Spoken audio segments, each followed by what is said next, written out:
Third method है expenditure method. Expenditure method क्या है जरा इसके बारे में जानते हैं। According to this method national income is measured in terms of expenditure made by consumer or on final goods and services produced in the economy during an accounting year। तो कहा जा रहा है कि जो एक अकाउंटिंग ईयर में जो भी final goods and services produce हुए उसका अगर कंज्यूम किया गया तो उसको कंज्यूम करने पर जो एक्सपेंडिचर खर्च किया गया, जितनी वैल्यूज खर्च की गई, तो उसको जब हम इंक्लूड कर देते हैं तो वो आ जाता है नेशनल इनकम की फॉर्म में एक्सपेंडिचर मेथड से। देखो जितनी चीजें प्रोडक्शन हुई, प्रोडक्शन के साथ साथ इनकम हुआ, तो प्रोडक्शन इनकम के बराबर, और जितनी चीजें प्रोडक्शन हुई उनके ऊपर पूरा खर्च हुआ, तो जितनी खर्च हुआ, जितना प्रोडक्शन हुआ और जितना इनकम हुआ वो तीनों एक दूसरे के इक्वल आ जाता है। तो इस मेथड से हम निकाल पाते हैं, एक्सपेंडिचर मेथड से नेशनल इनकम को हम फाइंड कर सकते हैं। कैसे फाइंड करेंगे देखो, this is also called consumption and investment method. इस मेथड को कंजम्पशन और इन्वेस्टमेंट मेथड भी कहा जाता है।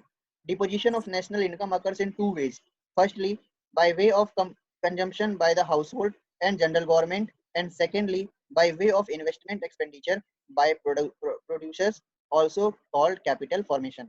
तो कह रहे हैं कि जो बेसिकली नेशनल इनकम है वो दो तरीके से आ सकता है, या तो जनरल गवर्नमेंट और हाउस होल्ड ने जो कंजम्पशन किया उससे, या और जो बेसिकली जो क्या कहते हैं प्रोड्यूसर्स होते हैं उन्होंने जो इन्वेस्टमेंट किया उससे।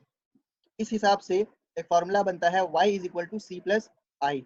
y कहते हैं इनकम को, c कहते हैं कंजम्पशन को, i कहते हैं इन्वेस्टमेंट को। यानी कि इनकम जो होती है वो कंजम्पशन प्लस इन्वेस्टमेंट के इक्वल होती है। भाई मान लो आपने इनकम है तो आप क्या करोगे, अपनी इनकम को खर्च कर लोगे, अब पूरा पूरा खर्च कर लोगे, या फिर थोड़ा हिस्सा खर्च करोगे और बाकी हिस्सा बचा लोगे, और वो जो बचाओगे वो आपका इन्वेस्टमेंट हो जाएगा, उसको आप इन्वेस्ट कर दोगे।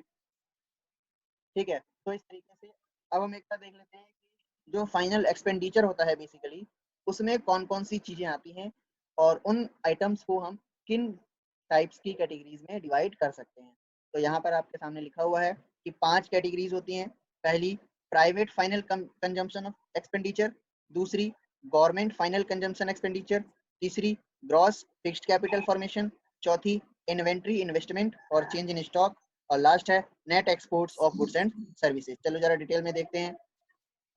प्राइवेट फाइनल कंजम्पशन एक्सपेंडिचर क्या होता है। It consist of expenditure on durable goods जैसे कि फर्नीचर हो गया, car etcetera, non durable goods जैसे कि फूड आइटम वगैरह हो गया, एंड सर्विसेज जैसे कि हॉस्टल है, एजुकेशनल इंस्टीट्यूशन है, हॉस्पिटल्स हैं, public transport etcetera, by the house hold consumers. यानी कि हाउस होल्ड कंज्यूमर्स ने जो भी durable good, non durable goods और सर्विसेज, इन चीजों का जो भी कंजम्पशन किया, कंज्यूम किया इन सबका हाउस होल्ड ने, उस पे जो एक्सपेंडिचर हुआ वो the figure of private consumption expenditure may be collected from retail trade activities during an accounting period, but the purchases made by non-residents and foreign visitors should be deducted from the final consumption expenditure in the domestic market, whereas direct purchases made by resident households abroad during the foreign travel should be included in consumption expenditure। तो क्या मतलब हुआ इसका कि जो figure है private consumption expenditure का जो कि कलेक्ट किया गया है रिटेल ट्रेड एक्टिविटीज से, उसको तो हम इसमें काउंट करेंगे प्राइवेट कंजम्पशन एक्सपेंडिचर में, लेकिन जो परचेज नॉन रेसिडेंट्स और फॉरेन विजिटर्स ने किया है उसको डिडक्ट कर देना चाहिए, should be deducted from the final consumption, उसको हम फाइनल कंजम्पशन एक्सपेंडिचर से डिडक्ट कर देते हैं। लेकिन अगर रेसिडेंट हाउस होल्ड ने अब्रॉड से कुछ खरीदा है ट्रेवलिंग के समय,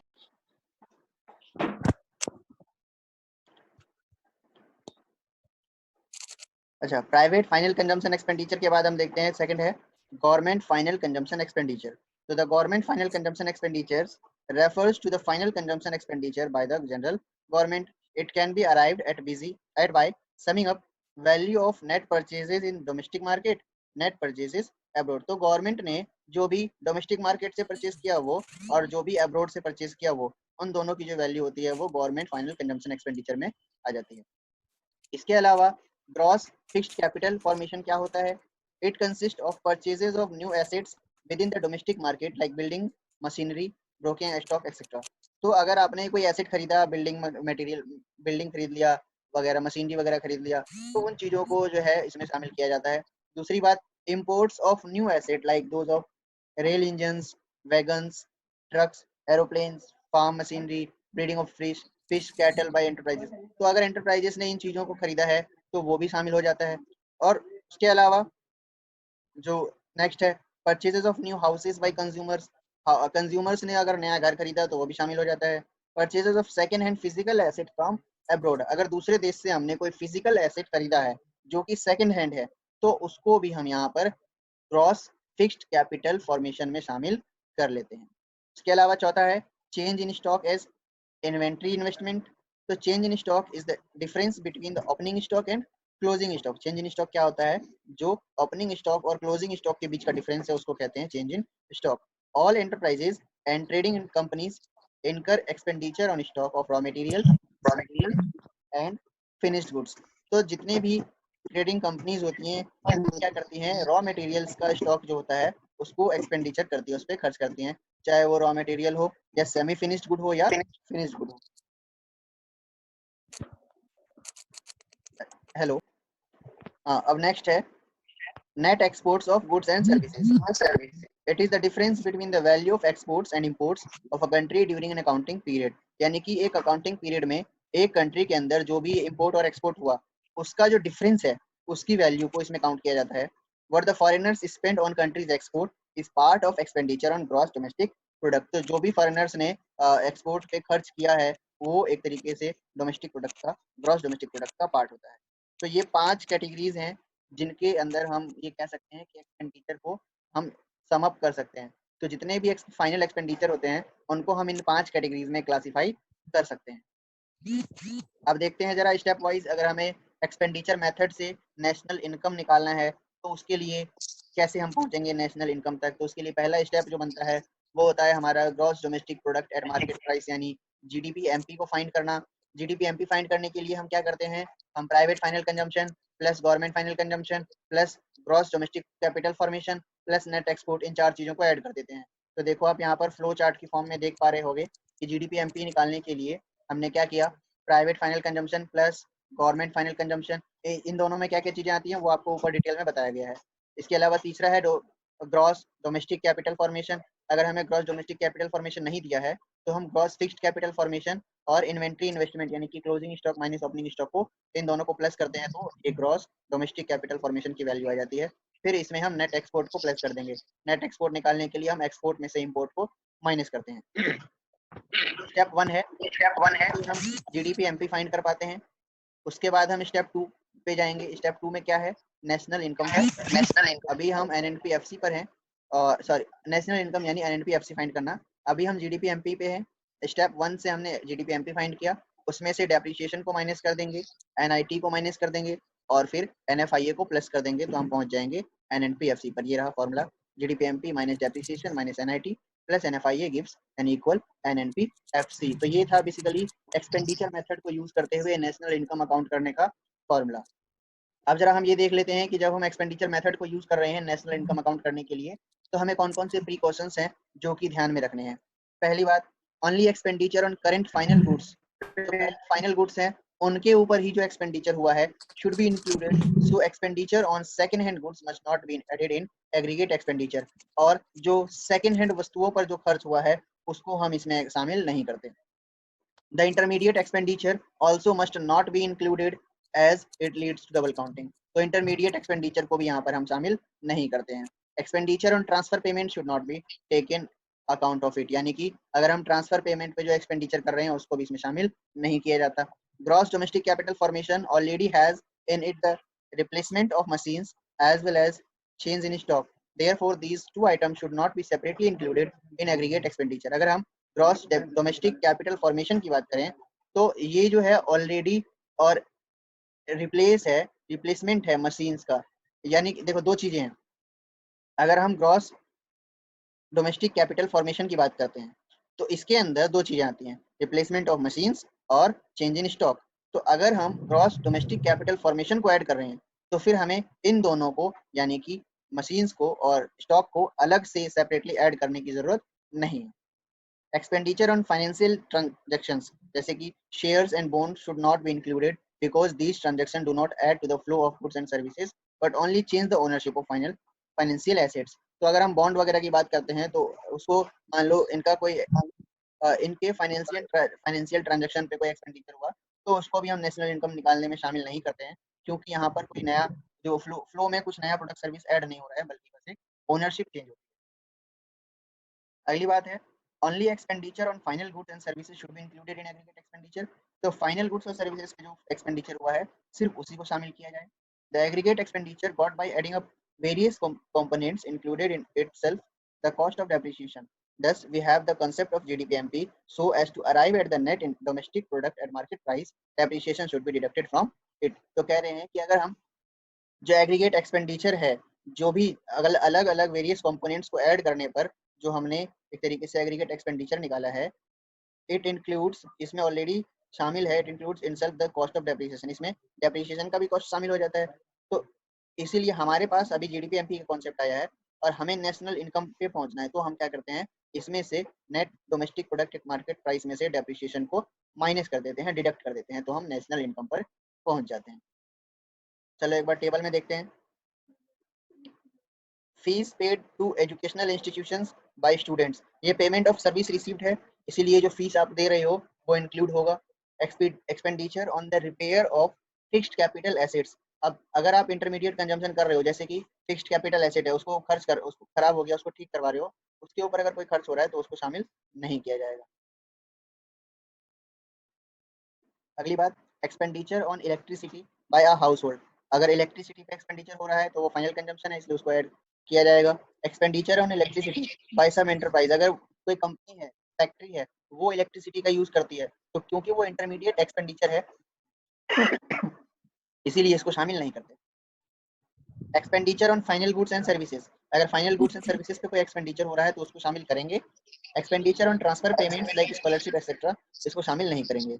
expenses of foreign visitors in India, it is a part of net exports, तो फॉरेन विजिटर्स जो इंडिया में आकर खर्च करते हैं उसको शामिल करेंगे। Expenditure on a purchase of an old house, अगर कोई पुराना घर खरीदा गया उसके ऊपर खर्च हुआ तो उस पर एक्सपेंडिचर जो होगा उसको शामिल नहीं करेंगे।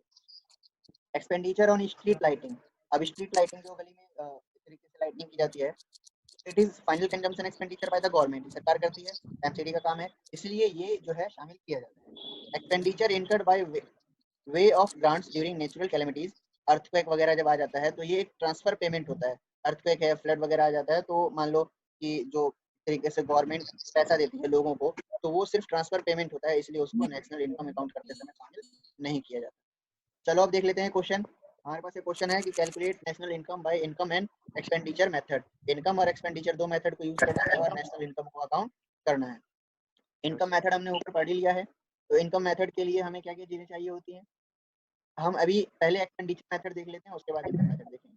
तो देखो एक्सपेंडिचर मेथड के लिए हमें क्या चाहिए, चार चीजें ऐड करनी है पहले स्टेप में। चार चीजें कौन कौन सी है, गवर्नमेंट ने जो कंजम्पशन किया फाइनल वो, प्राइवेट का फाइनल कंजम्पशन है ना, और जो कैपिटल फॉर्मेशन हुआ वो, और एक्सपोर्ट, नेट एक्सपोर्ट। तो यहाँ पर देख पा रहे हो आप कि जो सेकंड, सिक्स्थ, सेवेंथ और 11th और 10th आइटम है, देखो सेकंड प्राइवेट कंजम्पशन आ जाएगा, सिक्स्थ गवर्नमेंट कंजम्पशन आ जाएगा, कैपिटल फॉर्मेशन आ जाएगा, और इसके अलावा नेट एक्सपोर्ट आ जाएगा। इन चारों को ऐड करेंगे तो हमारे पास step one complete. Step one में हम कहाँ पहुंच जाते हैं, स्टेप वन जब हम करते हैं तो हम पहुंचते हैं जीडीपी-एमपी पे।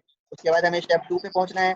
देखो हमने क्या किया, हम जब इन चार चीज़ों को ऐड कर देते हैं, प्राइवेट, गवर्नमेंट, कैपिटल फॉर्मेशन और एक्सपोर्ट, इन चारों को ऐड किया था अभी, तो इन चारों को ऐड करने पर हम जीडीपी-एमपी पे पहुंचते हैं। और फिर हम क्या करेंगे, जीडीपी-एमपी में से डेप्रिसिएशन और एनआईटी को माइनस करके एनएफआईए प्लस कर देंगे, तो हम नेशनल इनकम अकाउंट कर लेंगे। तो इसीलिए हमने इस क्वेश्चन में क्या किया, आगे माइनस कर देंगे हम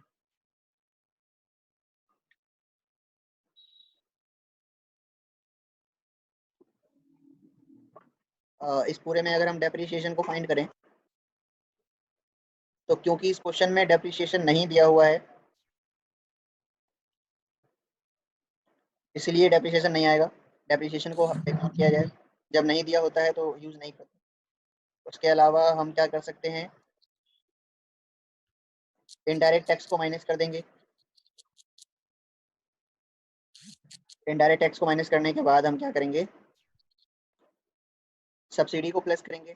इनडायरेक्ट टैक्स में से सब्सिडी प्लस करेंगे तो ये आ जाएगा हमारे पास एनआईटी, और उसके बाद हम NFIA को प्लस कर देंगे तो हम पहुंच जाएंगे नेशनल इनकम पे। तो ये रहा हमारा आंसर जो कि है 110 करोड़। तो चलो एक बार देख लेते हैं, हमने 3 मेथड पढ़े हैं, तीनों को एक साथ अगर देखा जाए तो हमने पढ़ा इनकम मेथड, आउटपुट मेथड और एक्सपेंडिचर मेथड। सबसे पहले हमने आउटपुट मेथड पढ़ा था जिसमें हमने सबसे पहले ग्रॉस डोमेस्टिक प्रोडक्ट फाइंड किया। उसके अंदर हम जब नेट इनकम फ्रॉम ओवरसीज यानी कि NFIA को प्लस कर देंगे तो हमारे पास ग्रॉस नेशनल प्रोडक्ट आ जाता है। उसमें से डेप्रिसिएशन को माइनस करने पर हम नेट नेशनल प्रोडक्ट फाइंड कर पाते हैं। फिर हमने इनकम मेथड पढ़ा। इनकम मेथड में हमें सबसे पहले ग्रॉस डोमेस्टिक इनकम निकालना होता है, उसमें NFIA प्लस करते हैं तो हम नेशनल इनकम पे पहुंच ग्रॉस नेशनल इनकम पे पहुंच जाते हैं, और ग्रॉस में से डेप्रिसिएशन को माइनस करते हैं तो हम नेट नेशनल इनकम पे पहुंच जाते हैं। अब यहाँ पर ग्रॉस डोमेस्टिक इनकम निकालने का फॉर्मूला आपको बताया गया अलग से, यहाँ पर ग्रॉस डोमेस्टिक प्रोडक्ट का निकालने का फॉर्मूला बताया गया अलग से। ऐसे ही एक्सपेंडिचर मेथड है, एक्सपेंडिचर में हम क्या करते हैं, ग्रॉस डोमेस्टिक एक्सपेंडिचर निकाल लेते हैं सबसे पहले, NFIA और नेट एक्सपोर्ट को प्लस कर देते हैं तो हम पहुंच जाते हैं ग्रॉस नेशनल एक्सपेंडिचर पे। उसमें हम सब्सिडी और टैक्स को सब्सिडी को प्लस करके टैक्स को माइनस करते हैं तो हम पहुंच जाते हैं ग्रॉस नेशनल एक्सपेंडिचर, और उसके अंदर से हम जब माइनस करते हैं डेप्रिसिएशन तो हम पहुंच जाते हैं नेट नेशनल एक्सपेंडिचर। तो बेसिकली ये थे हमारा नेशनल इनकम निकालने की अलग अलग मेथड्स। आई होप आपको क्लियर हुआ होगा। Yes yes yes.